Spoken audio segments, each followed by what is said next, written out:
Greetings, David Avocado Wolf here, Tonight Telegram. What a day this has been. Kayleigh McEnany was cut off by Neil Cavuto on Fox News. Fox News is literally going down like the Hindenburg. They're destroying their base. So it's all shifting over to Breitbart and Newsmax and other channels. And it's great. This is the thing about crisis. Opportunities come. And if you're into this kind of media, there's such opportunity. I'm just feeling the opportunity. That's why I was up all night last night. It was just incredible. The big story right now is that Pennsylvania has now gone back to cannot determine. How about that? After all this, oh, Biden's going to be the president. I mean, people didn't even realize that his first order of business is mask mandates and lockdowns. Like, people are going, what do you mean he's going to lock us down? He's going to lock the United States down. That's his plan. But he's not going to get there. There's no chance he's getting there. He's getting stopped. Now, the voter fraud in Pennsylvania is the craziest we've ever seen in the history of America. And it's finally come to a head. It's always been going on. Our votes have been canceled. We never voted for this communist, socialist, Democrat, bureaucracy, technocracy, paperwork nonsense. What happened is that the higher powers, the elite powers are like, oh, yeah, let's just hobble the system. We'll put more regulations in. We'll put more bureaucracy and more taxes. And they use voter fraud to get their people in permanently.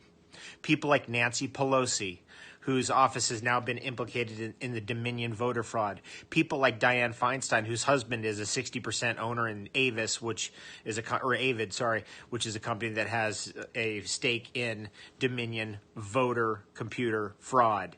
So these people were never representing you. They never represented anybody. They were complete criminal actors all along. I mean, think about how criminal that is, to cheat to make sure you stay in there, to cheat to make sure that you keep power. Think of how hungry you've got to be for power and how badly we need to get you out if you've got that in your heart. You don't have nothing in your heart, actually. You got that in somewhere in your mind or somewhere in your being.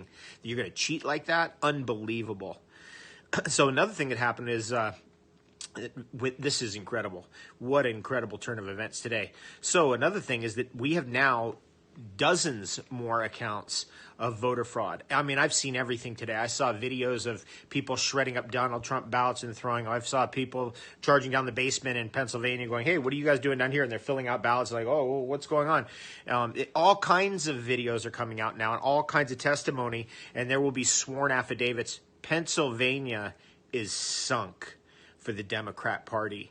Actually, this is so interesting, isn't it? This is where it's all coming down to. Not only because it's Philadelphia. Now, Philadelphia is a thug place. When I was a kid growing up, my dad had an apartment in Philadelphia for a while. I mean, I was taught to break into cars at 7 years old using a coat hanger on the streets of Philadelphia. It's always been crazy like that. It's something energetic about that place. Now, that place has been an absolute Democrat hive of scum and villainy for decades, and it's impenetrable because they've all been voting each other in through the voter fraud. It's all going to get broken up and come apart. In fact, the Democrat Party is going to have to come clean about this. And then what about the media? Look what the media is doing to us. Isn't this amazing? They're just holding the party line. No. Kamala's in there and Biden's in there. We got this new president-elect, and they're still pushing that narrative. That's going to come apart. And it's going to come apart in a way that everybody on that side who thinks they won they're going to disintegrate. They're going to. This is how they're fomenting civil war. Throw it this way, then throw it that way, then throw it this way. Now, this is also, as I've been mentioning, insanely good for ratings. I mean, this is the most unbelievable TV show ever, and it's going to come down to that O.J. Simpson announcement: guilty or not guilty. This is the next version of it. It's going to come down to the Supreme Court. So that's kind of what it's all going to hinge on. But geez, just so you know, nothing's been certified yet. No state has certified anybody's won anything. You actually have to certify. In fact, Pennsylvania will not be certified for Biden anytime soon because Trump's people have a block in there, a legal block to make sure that Pennsylvania cannot certify a winner, so they can't try to slip past and cheat. We've seen more cheating. It's unbelievable. Let me just get into some of these areas of cheating that's been going on. So we've got the Dominion voting machine fraud, which they hook up to the internet and it switches votes. Okay, we'll send 560 votes for Biden and then we'll remove them from Trump. And that's Dominion, scorecard, different words for the same system. And then also the hammer system, those three. And you've heard those be getting thrown around. It's cheating software is what that is. And then we've got the intensity of the swing states and then the cities in those swing states. Milwaukee, Detroit, Pittsburgh, Philadelphia, Atlanta, Las Vegas, Phoenix, Minneapolis. Very interesting there. And then focus on absentee and mail-in ballots, which is a massive disaster, as we've seen. We have a huge amount of Biden-only votes, like nobody else, but just Biden. That's it. Nobody else on the ticket, no senators or anything like that.